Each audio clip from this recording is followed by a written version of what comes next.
wabarakatuh.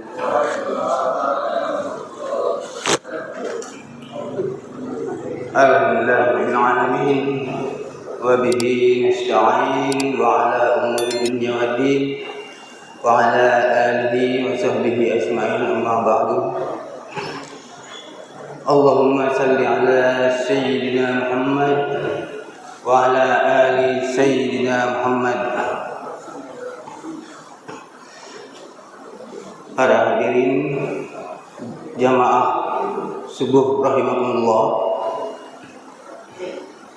Pertama, marilah kita panjatkan puji dan syukur kehadirat Allah Subhanahu wa taala, di mana dengan limpahan rahmat yang Allah berikan kepada kita sehingga kita masih diberikan kesehatan, kekuatan, terutama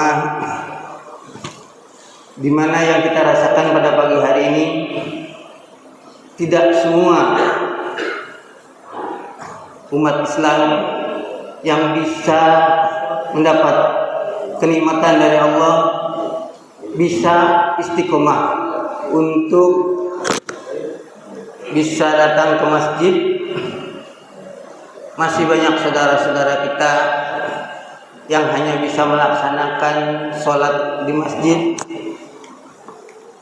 hanya yang 3 waktu lebih banyaknya, seperti zuhur, asar, itu dengan berbagai alasan. Dengan berbagai alasan, ada yang mengatakan bahwa maghrib itu baru nyampe rumah, asar dalam perjalanan. Tapi Allah memberikan kelebihan kepada kita sehingga kita pagi ini bisa datang ke masjid, dan insya Allah setiap hari kita bisa datang ke masjid dan setiap waktu, walaupun dengan padatnya kegiatan kita.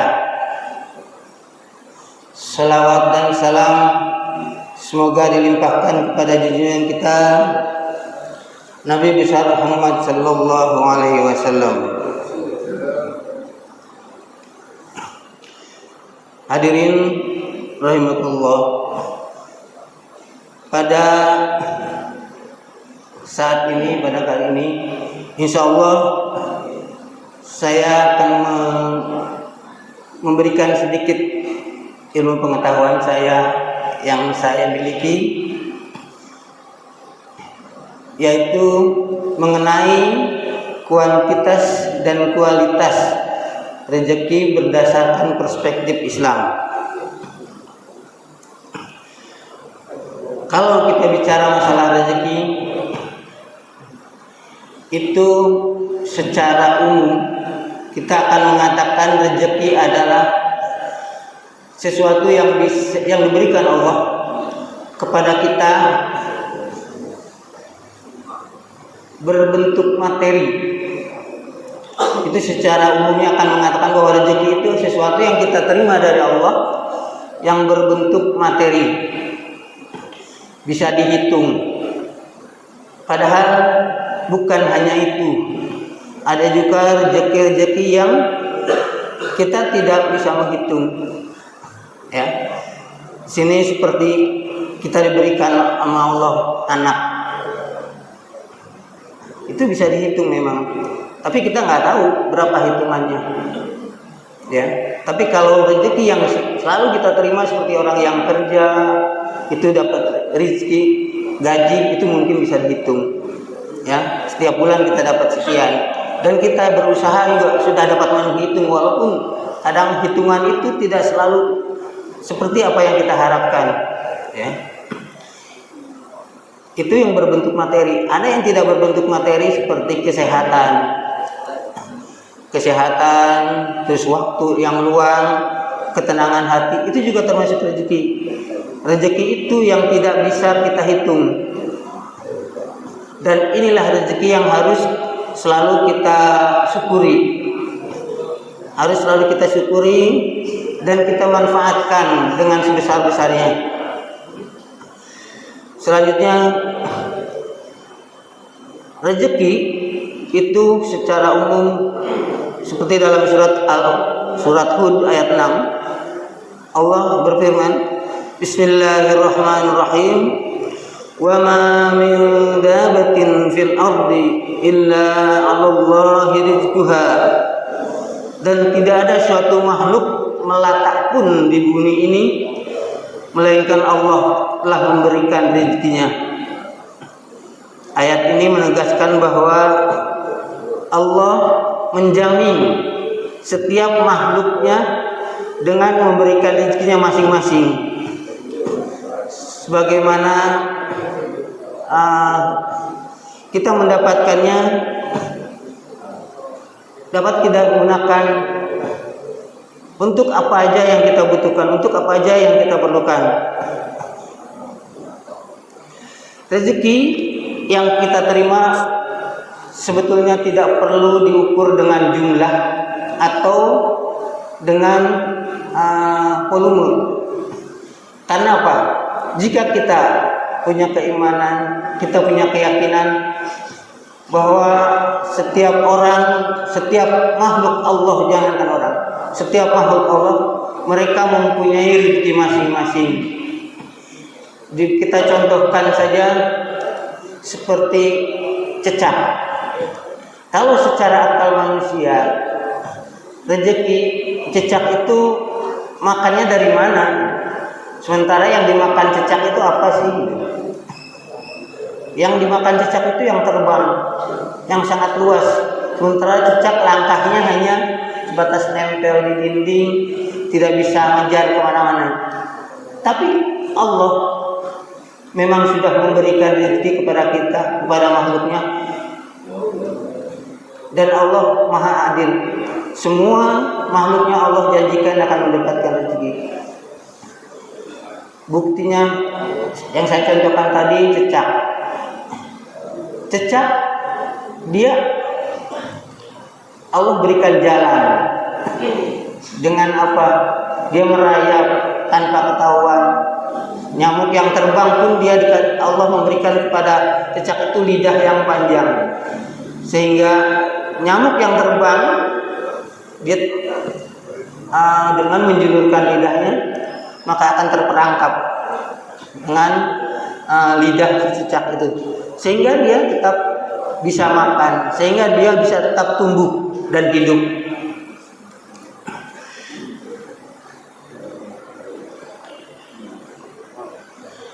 Rezeki itu Allah sudah menetapkan jumlahnya masing-masing, tapi memang rezeki itu tergantung usaha juga, ya.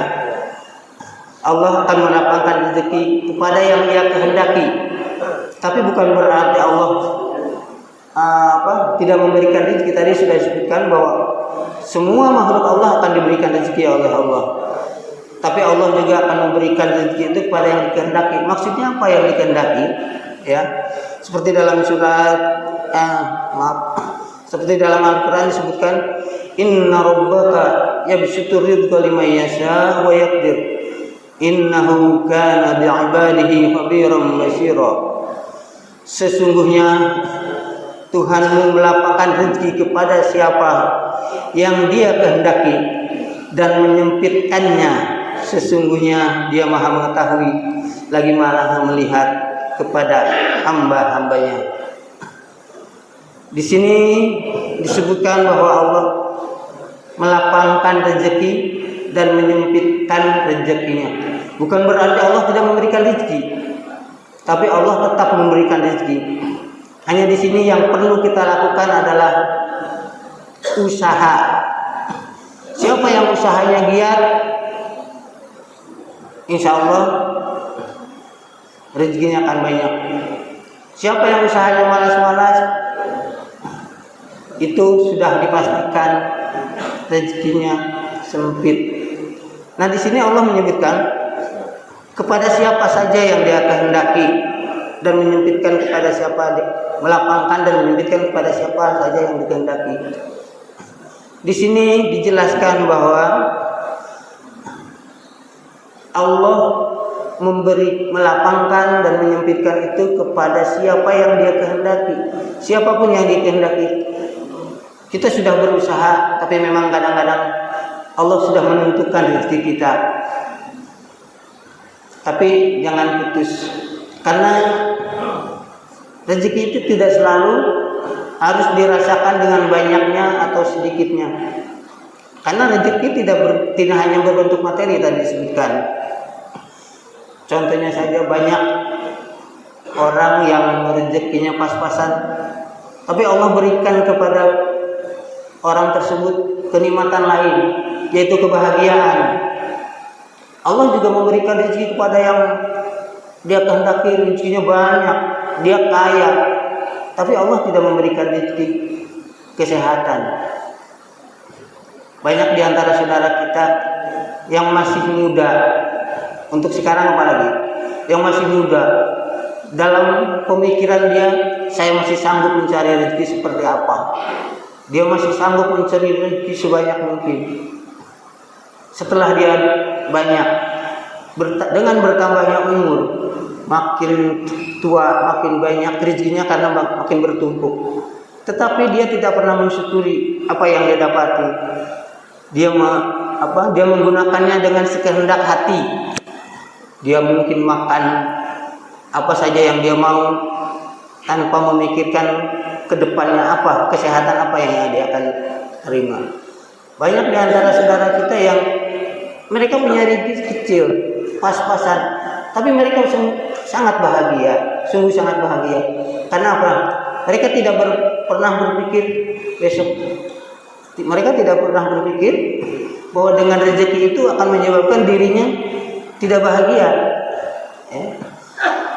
Seperti kita mungkin yang diberikan kelebihan rezeki oleh Allah, tapi kita tidak bisa menikmatinya.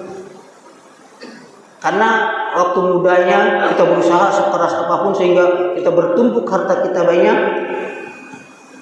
tapi kita tidak menggunakannya di jalan Allah, sehingga Allah tarik ke rezekinya itu yang bukan berbentuk materinya tadi.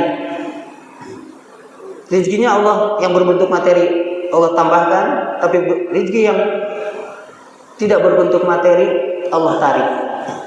Seperti kesehatan, makin banyak rezeki ternyata penyakit makin banyak. Duit banyak tapi tidak bisa menikmati. Banyak orang yang justru bahagia karena duit sedikit, tapi dia menikmati, dia mensyukuri. Allah memberikannya, Allah memberikan rezeki kepada siapapun yang dikehendaki. Yang dikehendaki itu siapa? Terutama orang-orang yang selalu bersyukur kepada Allah. Sedikit atau banyak dia selalu bersyukur. Karena dengan bersyukur, insya Allah dia akan merasakan rezeki lain yang tidak berbentuk materi, yaitu kebahagiaan. Ada anak yang diberikan satu, ada orang tua yang atau keluarga yang diberikan anak satu, tapi dia cukup bahagia. Dia masih bersyukur, ya Allah, orang lain masih banyak yang nggak punya anak. Saya diberikan satu, udah alhamdulillah. Banyak keluarga yang lain yang diberikan anak banyak, mereka tidak takut dengan rezekinya, karena Allah tadi menjamin. Semua makhluk Allah itu dijamin rezekinya.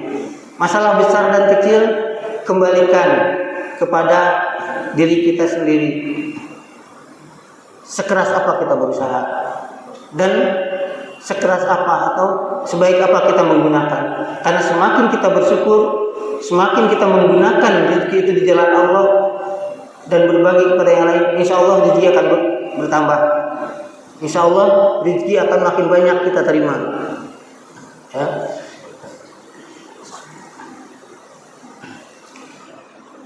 Tadi saya sudah sebutkan bahwa rezeki tidak hanya berbentuk materi. Rasulullah SAW dalam sebuah hadis yang diriwayatkan oleh Muslim, Bismillahirrahmanirrahim, an Abi Hurairah radhiyallahu anhu anna Rasulullah sallallahu alaihi wasallam qala laysal ghanni an kasratil arad walakinnal ghani 'ala an-nafs Dari Abu Hurairah radhiyallahu anhu, Rasulullah sallallahu alaihi wasallam bersabda, bukanlah kekayaan itu dengan banyaknya harta benda, tetapi yang disebut kekayaan yang sebenarnya adalah kaya hati. Kaya hati, yang dimaksud dengan kaya hati adalah menerima apa yang diberikan Allah, mensyukuri apa yang dilimpahkan Allah kepada kita. Dengan kita bisa menerima, insya Allah Allah akan tambahkan rezeki kita. Insya Allah Allah akan berikan juga rezeki kita yang tidak berbentuk materi, yaitu kebahagiaan. Seberapapun besar dan kecilnya yang kita terima, kita selalu bersyukuri. Untuk rezeki secara umum, mensyukurinya itu seperti apa? Mensyukuri rezeki adalah dengan kita bisa memilah bahwa di setiap rezeki sekecil apapun yang kita terima, itu kita bisa menggunakannya di jalan Allah. Sekecil apapun yang kita terima, kita sadari bahwa di situ mungkin dan pasti ada rezeki untuk orang lain, ada rezeki untuk makhluk lain, bukan hanya manusia. Maaf, kita makan. Kalau kita makan, ternyata di situ ada rezeki makhluk lain yang kita tidak sadari. Kita makan ayam, makan ikan, itu kita masih bisa manfaatkan sisanya itu untuk binatang lain. Kita bisa berikan, bisa dimakan oleh seperti kucing, ya, atau binatang-binatang lain termasuk ayam. Maka itulah yang harus kita syukuri. Hadirin salat subuh, jamaah salat subuh rahimakumullah.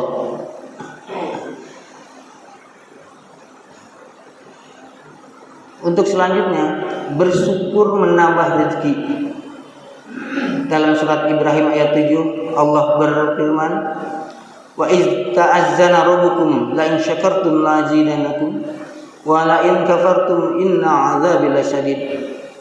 Dan ingatlah ketika Tuhanmu memaklumkan atau memberikan, sesungguhnya jika kita bersyukur, pasti kami akan menambahkan kepadamu. Tetapi jika kita mengingkari nikmatku, maka sesungguhnya azabku yang sangat pedih. Ini tadi saya sudah sebutkan bahwa bersyukur bisa menambah rezeki kita.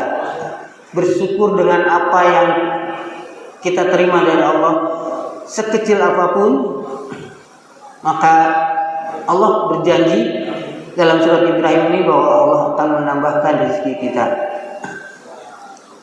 Dan kembali saya katakan bahwa rezeki itu yang ditambahkan Allah tidak selalu berbentuk materi. Kita dapat sedikit, tapi kita bisa bahagia. Karena dengan sedikit itu kita bisa berbagi, tapi yang banyak belum tentu bisa berbagi. Baik untuk diri kita sendiri, keluarga kita, atau saudara-saudara kita. Jadi secara umum, kualitas dan kuantitas rezeki dalam Islam itu tidak bisa diukur dengan apa yang kita terima saat ini, dengan apa yang kita nikmati saat ini. Karena kualitas tidak bisa menentukan kebahagiaan, ketenangan kepada kita semua. Tetapi kualitaslah yang akan menentukan kita. Dengan rezeki itu kita merasakan kelebihan-kelebihannya. Ya. Dengan rezeki itu, dengan kualitas rezeki itu yang akan kita terima ke depannya, itu yang kita nikmati. Dalam perspektif Islam disebutkan kualitas itu hanya jumlah tidak menentukan, tetapi yang penting adalah kuantitas yang kita terima, bagaimana kita memanfaatkannya? Kalau kita bisa memanfaatkannya di jalan Allah, la in syakartum la azidanakum wa la in kafartum inna adzabi lasyadid. Jika kita bersyukur dengan apa yang kita terima, dengan nikmat yang kita terima dari Allah, la azidanakum, maka Allah akan menambahkan rezeki tersebut. Jadi kita tidak perlu khawatir dengan kita memiliki dengan kita mendapatkan rezeki yang sedikit dari Allah. Jangan perlu khawatir, karena di balik itu Allah memberikan rezeki yang lain. Allah sudah berjanji, Allah memberikan rezeki yang lain selama kita masih bisa bersyukur kepada Allah. Sedikit dan sebesar apapun rezeki yang kita terima, kita selalu bersyukur. Kita tetap beribadah kepada Allah, berdoa kepada Allah, tanpa kita memikirkan, malas saya hari ini ke masjid, Allah tidak adil, saya ke masjid tiap hari, saya doa tiap hari, tahajud tiap hari, duha tiap hari, tapi kok Allah tidak memberikan kekayaan kepada kita. Malah sebaliknya, orang yang tidak ingat kepada beliau, kepada Allah, rezekinya bertambah, rezekinya banyak. Coba kalau kita lihat untuk non muslim, mungkin bagi mereka kekayaan adalah lebih utama. Mereka giat mencari rezeki sehingga hartanya berlimpah ruah, toko di mana-mana, rumah bertingkat, mobil berjejer. Tapi tadi Bapak menyebutkan bahwa istidraj. Walaupun istidraj itu sebetulnya tidak hanya untuk nama, mereka mungkin nggak ngerti istidraj ya. Non muslim nggak ngerti istidraj. Tapi kalau kita sebagai orang Islam mengerti bahwa istidraj itu adalah, kalau dikatakan istidraj itu Allah mencoba memberikan rezeki. Jadi kayak menguji. Nih gua tambah terus nih rezeki. Sejauh mana lu berterima kasih atau bersyukur dengan rezeki yang gua tambah. Tapi Allah juga kadang ngerasa iri dengan orang-orang yang istiqomah di jalan Allah. Banyak orang rezekinya banyak, tapi dia itu hubur dunia, benar-benar mencintai dunia, sudah tidak ingat dengan Allah. Rezekinya banyak, mobilnya berjejeran seperti tadi, ya, mobil banyak berjejeran seperti tadi, tetapi dia tidak mensyukuri. Allah sebetulnya punya rasa iri dengan orang-orang kaya seperti itu. Di mana irinya? Kata Allah, ya Allah, kata Allah, gua lu kasih kamu rezeki sebanyak itu, semampu itu, sehingga banyak, tapi kamu tidak ingat kepadaku. Maka Allah saking irinya, Allah cabut dengan mudahnya kekayaan itu. Kan tadi sebutkan memberikan kepada yang dikehendaki.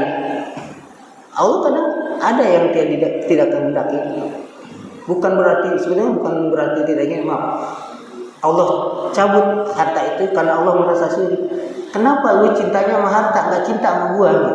Ya, Allah boleh katakan juga ujian, bahwa mungkin dengan rasa syiriknya Allah, rasa irinya Allah, harta kita dicabut sama Allah, sehingga menyebabkan orang itu baru ingat kembali kepada Allah. Sementara ini selama Allah memberikan rezeki banyak, dia nggak ingat kepada Allah. Mungkin malah makin lama makin jauh. Allah rezeki, Allah iri dengan itu, sehingga Allah cabut rezekinya. Dengan tujuan apa? Tujuan supaya dia itu ingat kepada Allah. Allah cabut rezekinya baru.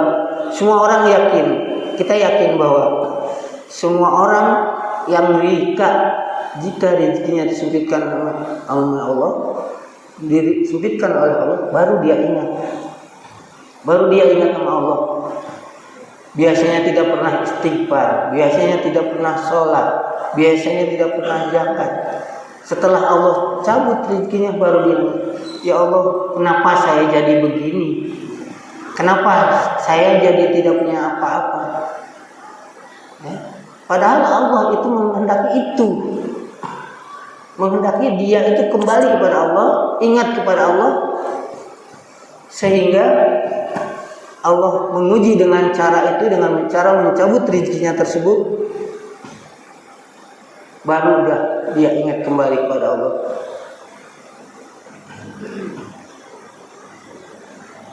Selanjutnya, rezeki tidak diukur dari amal.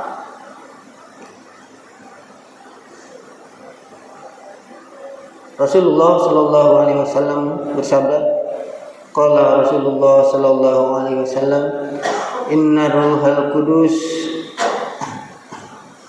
maghsafi ru'i innahu lan tamuta nafsan hatta tastakmil rizqaha fattaqullah wazminu fit talab. Sesungguhnya Ruhul Kudus atau lebih dikenal malaikat Jibril telah membisikkan kepadaku, kata Rasulullah, bahwa tidak ada jiwa yang akan mati sampai ia menyempurnakan rezekinya.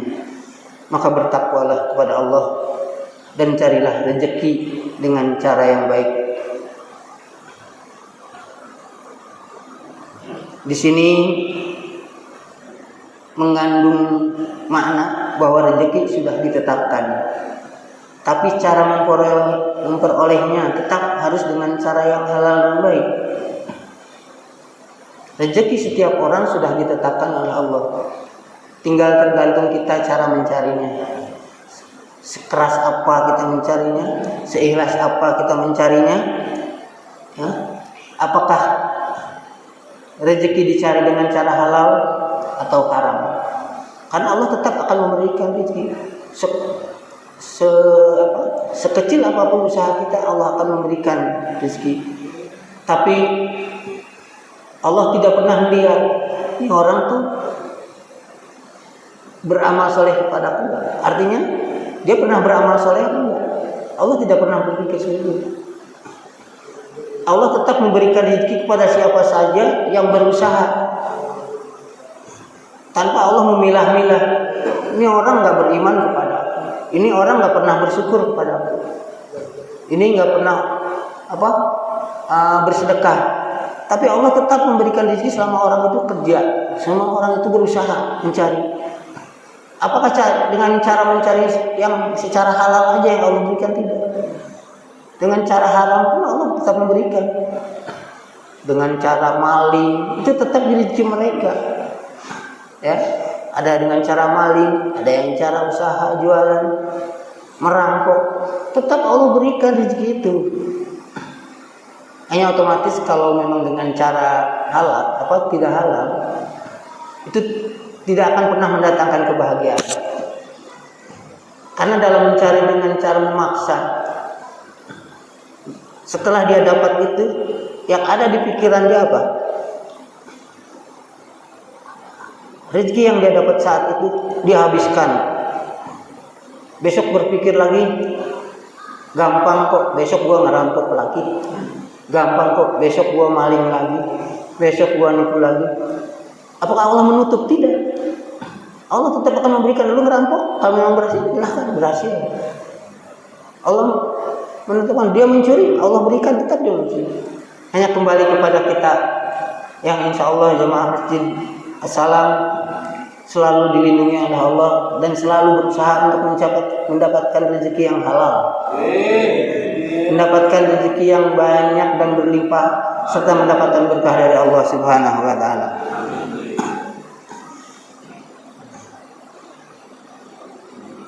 Allah menentukan rezeki sudah ditentukan dan pasti datang. Sudah saya jelaskan tadi bahwa rezeki sudah pasti datang. Yang nggak mencari pun sebetulnya datang.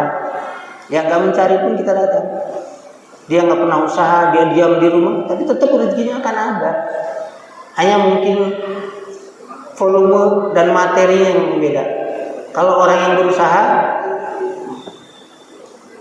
jumlahnya akan banyak, volumenya akan banyak. Tapi kalau orang yang tidak berusaha, dia akan sedikit. Ya. Mungkin kita pernah lihat ada orang yang kerjanya jalan, mondar mandir.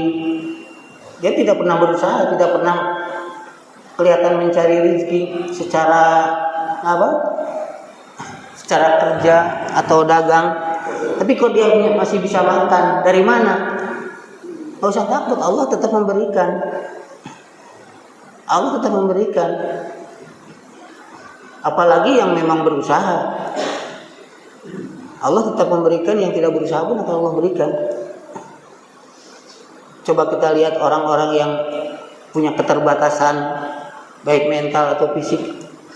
Kalau secara pikiran manusia ini, emang dia bisa apa? Ya, emang dia bisa apa? Oh, kok si anu tapi apa? Padahal punya keterbatasan tapi kaya. Karena apa? Allah tidak berjanji rezeki orang itu akan datang, apalagi dia yang berusaha keras untuk mendapatkannya. Allah tidak melihat fisik, tapi Allah kembali memberikan banyak atau sedikitnya rezeki itu sesuai dengan apa yang dia kehendaki dan sesuai apa yang makhluk itu lakukan. Otomatis kalau yang usahanya keras untuk mencari rezeki, insya Allah rezekinya akan banyak. Secara materi, secara bentuk dia akan banyak, atau secara volume dia akan banyak. Dan orang yang malas-malasan, dia otomatis sedikit. Itu secara materi atau secara bentuk. Tapi kalau secara keberkahan, sedikit akan banyak atau sedikit maupun banyak itu akan sama saja. Karena dia tidak pernah ngerasa rezeki gua sedikit, rezeki gua banyak. Dia tidak ada dalam hatinya ngerasa sirik. Si anu banyak, saya sedikit, tidak akan merasa sirik. Kenapa? Yang dia miliki itu dia nikmati, dia syukuri, dia gunakan di jalan Allah. Di jalan Allah itu bukan hanya sedekah. Kita menafkahi keluarga itu dari jalan Allah. Tidak zalim kepada keluarga itu di jalan Allah. Ada istilah rezeki apa? Duit, apalagi bapak-bapak yang punya tanggung jawab kayak gitu. Uang yang kita miliki, ada yang menyebutkan bahwa rezeki apa, uang istri adalah uang istri, uang suami adalah uang istri. Itu maknanya apa? Maknanya bahwa itu sudah benar. Rezeki yang kita miliki adalah terutama buat keluarga dulu. Dan itu sudah di jalan Allah. Rezeki itu kita gunakan dari jalan Allah salah satunya. Dengan kita memberikan kekayaan kita atau harta kita untuk menafkahi istri dan anak, itu sudah ibadah. Ya, ibadah itu salah satu bersyukur. Ya, ibadah sudah salah satu bersyukur. Nah, banyak orang yang jolim karena istri kerja, lu urus aja duit. Duit gua. Anak lu yang nanggung. Berarti buat apa harta itu kita tumpuk? Buat apa kita capek-capek kerja hanya untuk perut, untuk ditumpuk-tumpuk, untuk dipamerkan kepada orang? Karena apa? Kita harus ingat bahwa rezeki kita itu hanya sebatas di dunia. Sebatas di dunia. Kita tidak bisa menikmati rezeki yang kita miliki dengan jumlah yang bertumpuk-tumpuk itu. Tidak bisa menikmati. Setelah kita meninggal apa? Jangankan meninggal,